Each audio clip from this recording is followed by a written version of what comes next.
ಇಲ್ಲಿ ಕಾಣ್ತಾ ಇರೋದು ರಾಮಾನುಜಾಚಾರ್ಯರ ಪ್ರತಿಮೆ. ಇದೊಂದು ಬಹಳ ವಿಶಿಷ್ಟವಾದ ಆಧ್ಯಾತ್ಮಿಕ ಹಾಗೂ ಐತಿಹಾಸಿಕ ಪ್ರವಾಸಿ ಸ್ಥಳವಾಗಿದೆ.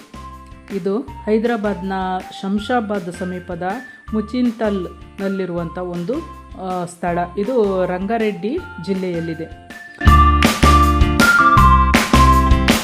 ಯಾರಾದರೂ ಹೈದರಾಬಾದ್ ಪ್ರವಾಸಕ್ಕೆ ಹೋಗೋದಿದ್ರೆ ಈ ಸ್ಥಳವನ್ನು ಮಿಸ್ ಮಾಡ್ಕೋಬೇಡಿ. ಯಾಕೆ ಅಂತಂದರೆ ಇದು ಬಹಳ ಸುಂದರವಾಗಿರುವಂತಹ ಒಂದು ಆಧ್ಯಾತ್ಮಿಕ ಕೇಂದ್ರ ಅಂತ ಹೇಳ್ಬೋದು. ತುಂಬ ಚೆನ್ನಾಗಿದೆ. ನಾನಂತೂ ಬಹಳ ಖುಷಿಪಟ್ಟೆ. ರಾಮಾನುಜಾಚಾರ್ಯರು ಒಬ್ಬ ತತ್ವಜ್ಞಾನಿ, ವೈಷ್ಣವ ಸಂತ. ಇವರು 11ನೇ ಶತಮಾನದಲ್ಲಿ ಇದ್ದರು. ಒಬ್ಬ ಸಮಾಜ ಸುಧಾರಕರು ಕೂಡ ಆಗಿದ್ದರು. ಇವರು ಸುಮಾರು 120 ವರ್ಷಗಳ ಕಾಲ ಬದುಕಿದ್ರು.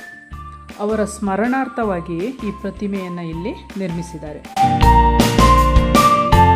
ಜಾತಿ, ಧರ್ಮ, ಲಿಂಗ ಭೇದ ಭಾವಗಳನ್ನು ಮೀರಿ ಮಾನವರೆಲ್ಲರೂ ಸಮಾನರು ಎಂಬ ಸಂದೇಶವನ್ನು ಶ್ರೀ ರಾಮಾನುಜಾಚಾರ್ಯರು ನೀಡಿದರು.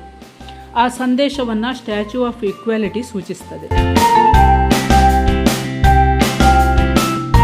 ಈ ಪ್ರತಿಮೆ 216 ಅಡಿ ಎತ್ತರದಲ್ಲಿದೆ.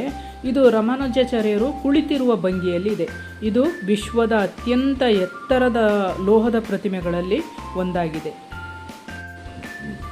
ಈ ಪ್ರತಿಮೆಯನ್ನು ಪಂಚಲೋಹಗಳಿಂದ ನಿರ್ಮಿಸಿದ್ದಾರಂತೆ. ಆ ಪಂಚಲೋಹಗಳು ಯಾವುವು ಅಂದರೆ ಚಿನ್ನ, ಬೆಳ್ಳಿ, ತಾಮ್ರ, ಹಿತ್ತಾಳೆ ಮತ್ತು ಸತು. ಈ ಪ್ರತಿಮೆಯನ್ನು 54 ಅಡಿ ಎತ್ತರದ ಭದ್ರವೇದಿ ಎಂಬ ಕಟ್ಟಡದ ಮೇಲೆ ಸ್ಥಾಪಿಸಿದ್ದಾರೆ. ಇಲ್ಲಿ ಶ್ರೀ ರಾಮಾನುಜಾಚಾರ್ಯರ ಜೀವನ ಮತ್ತು ತತ್ವಗಳ ಕುರಿತು ಡಿಜಿಟಲ್ ಲೈಬ್ರರಿ, ಸಂಶೋಧನಾ ಕೇಂದ್ರ, ಥಿಯೇಟರ್ ಮತ್ತು ಪ್ರದರ್ಶನ ಗ್ಯಾಲರಿಗಳು ಕೂಡ ಇವೆ. ಇಲ್ಲಿನ ಮತ್ತೊಂದು ಪ್ರಮುಖ ಆಕರ್ಷಣೆ ಎಂದರೆ ವೈಷ್ಣವ ಸಂಪ್ರದಾಯದ 108 ಪವಿತ್ರ ಕ್ಷೇತ್ರಗಳ ಮಾದರಿಯ ದೇವಾಲಯವನ್ನು ಇಲ್ಲಿ ಒಂದೇ ಸ್ಥಳದಲ್ಲಿ ನಾವು ನೋಡಬಹುದು. ಇವುಗಳನ್ನು ಚಿಕಣಿ ಪ್ರತಿಕೃತಿ ದೇವಾಲಯಗಳು ಅಂತಲೂ ಕರೀತಾರೆ. ಹಾಗೆ ದಿವ್ಯ ದೇಶಗಳು ಅಂತಲೂ ಕೂಡ ಕರೀತಾರೆ. ವೈಷ್ಣವ ಸಂಪ್ರದಾಯದಲ್ಲಿ ವಿಷ್ಣುವಿಗೆ ಸಮರ್ಪಿತವಾದ 108 ಪವಿತ್ರ ಕ್ಷೇತ್ರಗಳನ್ನು ದಿವ್ಯ ದೇಶಗಳು ಅಂತ ಕರೀತಾರೆ. ಇವುಗಳಲ್ಲಿ 105 ಭಾರತದಲ್ಲಿದ್ದರೆ 1 ನೇಪಾಳದಲ್ಲಿದೆಯಂತೆ. ಉಳಿದೆರಡು ಕ್ಷೇತ್ರಗಳನ್ನು ಕ್ಷೀರಸಾಗರ ಮತ್ತು ವೈಕುಂಠ ಅಂತೇಳಿ ಹೇಳ್ತಾರೆ. ತಮಿಳುನಾಡಿನಲ್ಲಿ ಅತಿ ಹೆಚ್ಚು ಅಂದರೆ 84 ಕ್ಷೇತ್ರಗಳಿವೆಯಂತೆ. ಈ ದೇವಸ್ಥಾನದ ಇನ್ನೊಂದು ವಿಶೇಷತೆ ಅಂದರೆ ರಾಮಾನುಜಾಚಾರ್ಯರ ಚಿನ್ನದ ಮೂರ್ತಿ. ಈ ಚಿನ್ನದ ಮೂರ್ತಿಯನ್ನು ವಿಶೇಷವಾಗಿ ಪೂಜಿಸ್ತಾರೆ. ಅಲ್ಲಿ ರಾಮಾನುಜಾಚಾರ್ಯರು ಭಕ್ತಿ, ಕರುಣೆ, ಮಾನವೀಯತೆ ಮತ್ತು ಸಮಾನತೆಯನ್ನು ಸಾರಿದ ಮಹಾನ್ ತತ್ವಜ್ಞಾನಿ. ಅವರ ಚಿಂತನೆಯ ಪ್ರಮುಖ ಸಂದೇಶವೆಂದರೆ ಮನುಷ್ಯರನ್ನು ಜಾತಿ, ಲಿಂಗ ಅಥವಾ ಇತರ ಭಿನ್ನತೆಗಳಿಂದ ನೋಡದೆ ಎಲ್ಲರನ್ನೂ ಗೌರವಿಸುವುದಾಗಿದೆ. ಆದ್ದರಿಂದಲೇ ಅದನ್ನು ಸ್ಟ್ಯಾಚ್ಯೂ ಆಫ್ ಈಕ್ವಾಲಿಟಿ ಅಂತೇಳಿ ಕರೀತಾರೆ. ಈ ಪ್ರತಿಮೆಯ ವೈಶಿಷ್ಟ್ಯವೆಂದರೆ 24 ತತ್ವಗಳನ್ನು ಪ್ರತಿನಿಧಿಸ್ತದಂತೆ. ಇಲ್ಲಿ ಇರುವಂತಹ ಕಮಲದ ಹೂವಿನಲ್ಲಿ 24 ಎಸಳುಗಳು ಆ 24 ತತ್ವಗಳನ್ನು ಪ್ರತಿನಿಧಿಸ್ತದೆ.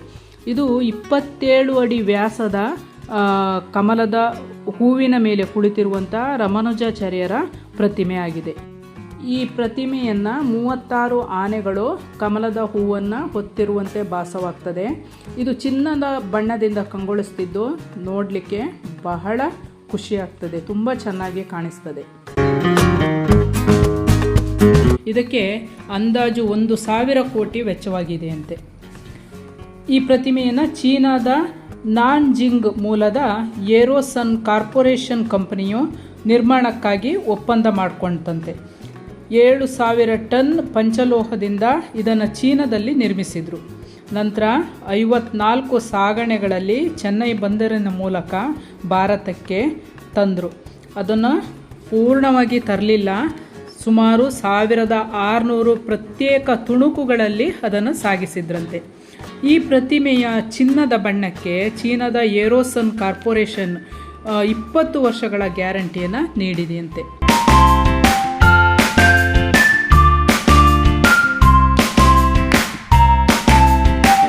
2022ರ ಫೆಬ್ರವರಿ 5ರಂದು ನಮ್ಮ ದೇಶದ ಪ್ರಧಾನಮಂತ್ರಿಗಳಾದ ಶ್ರೀ ನರೇಂದ್ರ ಮೋದಿಯವರು ಈ ಪ್ರತಿಮೆಯನ್ನು ರಾಷ್ಟ್ರಕ್ಕೆ ಸಮರ್ಪಿಸಿದರು.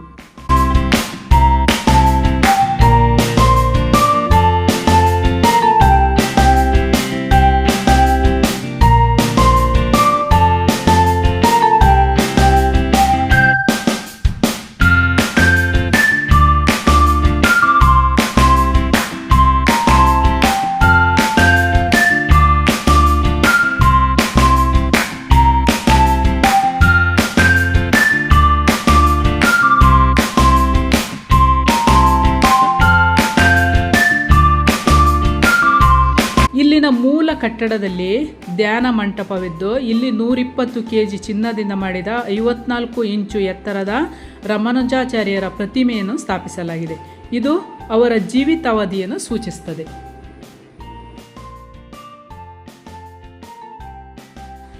ನಾವು ಇಲ್ಲಿಗೆ ಭೇಟಿ ಕೊಟ್ಟಾಗ ಆಧ್ಯಾತ್ಮಿಕ ನೃತ್ಯ ಪ್ರದರ್ಶನವಿತ್ತು. ಸಾಮೂಹಿಕ ನೃತ್ಯ ಪ್ರದರ್ಶನ ಬಹಳ ಚೆನ್ನಾಗಿತ್ತು.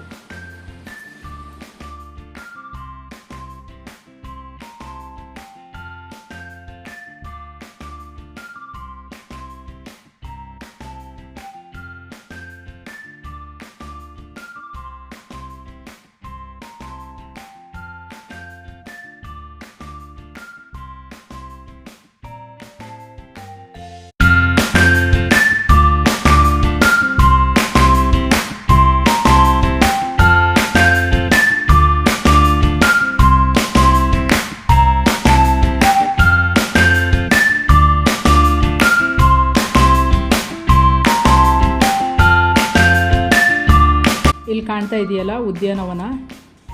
ಇಕ್ಕೆಲಗಳಲ್ಲಿ ಈ ಉದ್ಯಾನವನಗಳನ್ನು ತುಂಬ ಸುಂದರವಾಗಿ ನಿರ್ಮಿಸಿದ್ದಾರೆ.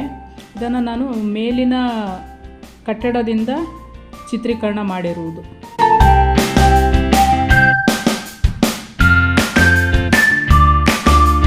ಇಲ್ಲಿ ಲೀಲಾಜಲ ನೀರಾಜನಂ ಎಂದು ಕರೆಯಲಾಗುವಂತಹ ಸಂಗೀತ ಅಂದರೆ ನೀರಿನ ಕಾರಂಜಿ ಮತ್ತು ಲೇಸರ್ ಬೆಳಕುಗಳ ಸಂಯೋಜನೆಯ ಪ್ರದರ್ಶನ ಏರ್ಪಡಿಸ್ತಾರೆ. ಪ್ರತಿ ದಿವಸವೂ ಸಂಜೆ ಇರುತ್ತೆ ಈ ಕಾರ್ಯಕ್ರಮ.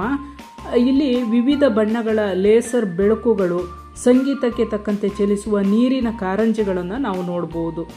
ಮತ್ತು ಆಧ್ಯಾತ್ಮಿಕ ಸಂಗೀತ ಇವೆಲ್ಲವೂ ಸೇರಿ ಒಂದು ಸುಂದರ ಅನುಭವವನ್ನು ನಮಗೆ ನೀಡ್ತದೆ. ಪ್ರತಿದಿನ ಸಂಜೆ 7:30ಕ್ಕೆ ಸಮತ ನೀರಾಜನಂ ಹಾರತಿ ಅಂತೇಳಿ ಕರೀತಾರೆ ಮತ್ತು 7:45ಕ್ಕೆ ಲೇಸರ್ ಶೋ ಪ್ರಾರಂಭವಾಗ್ತದೆ. ಇದನ್ನು ನೋಡಲಿಕ್ಕೆ ಅತ್ಯದ್ಭುತವಾಗಿರ್ತದೆ. ಲೇಸರ್ ಲೈಟ್ ಪ್ರದರ್ಶನ ಮತ್ತು ನೃತ್ಯ ಕಾರಂಜಿಗಳನ್ನು ನೇರವಾಗಿ ನೋಡಿದರೆ ಅದರ ಆಸ್ವಾದನೆ ಏನು ಅಂತ ನಮ್ಗೆ ಗೊತ್ತಾಗುತ್ತೆ. ಒಂದೊಂದು ದೃಶ್ಯವೂ ಭಿನ್ನವಾಗಿದ್ದು ಬಹಳ ಚೆನ್ನಾಗಿ ಮಾಡ್ತಾ ಇದ್ದಾರೆ. ಈ ದೃಶ್ಯವನ್ನು ನೋಡಲಿಕ್ಕೆ ಸ್ಟೆಪ್ಗಳನ್ನು ಮಾಡಿದ್ದಾರೆ. ಸ್ಟೇಡಿಯಂ ಮಾದರಿಯಲ್ಲಿ ಸ್ಟೆಪ್ಗಳಿವೆ. ಆ ಸ್ಟೆಪ್ಗಳಲ್ಲಿ ಕುಳಿತುಕೊಂಡು ಜನರು ಈ ದೃಶ್ಯವನ್ನು ನೋಡ್ತಾರೆ.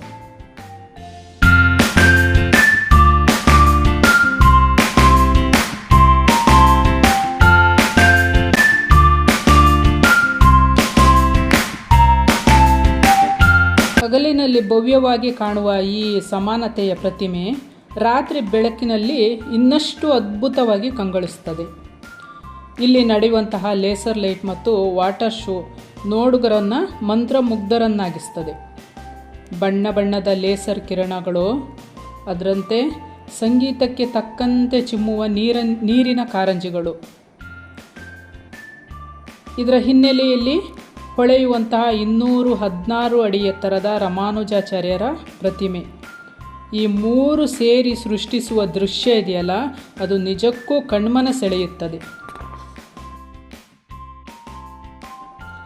ಬೆಳಕಿನ ಪ್ರತಿಯೊಂದು ಕಿರಣವು, ನೀರಿನ ಪ್ರತಿಯೊಂದು ಚಿಮ್ಮುವಿಕೆಯು ಒಂದು ಸುಂದರ ಕಥೆಯನ್ನು ಹೇಳುವಂತೆ ಭಾಸವಾಗ್ತದೆ. ಸಮಾನತೆ, ಭಕ್ತಿ ಮತ್ತು ಮಾನವೀಯತೆಯ ಸಂದೇಶವನ್ನು ಸಾರುವ ಈ ಸ್ಥಳದಲ್ಲಿ ರಾತ್ರಿ ನಡೆಯುವ ಈ ಬೆಳಕಿನ ಪ್ರದರ್ಶನ ನೋಡುಗರಿಗೆ ಒಂದು ಮರೆಯಲಾಗದ ಅನುಭವ.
ಹೈದರಾಬಾದಿಗೆ ಬಂದಾಗ ಈ ಅದ್ಭುತ ದೃಶ್ಯವನ್ನು ತಪ್ಪದೇ ನೋಡಿ.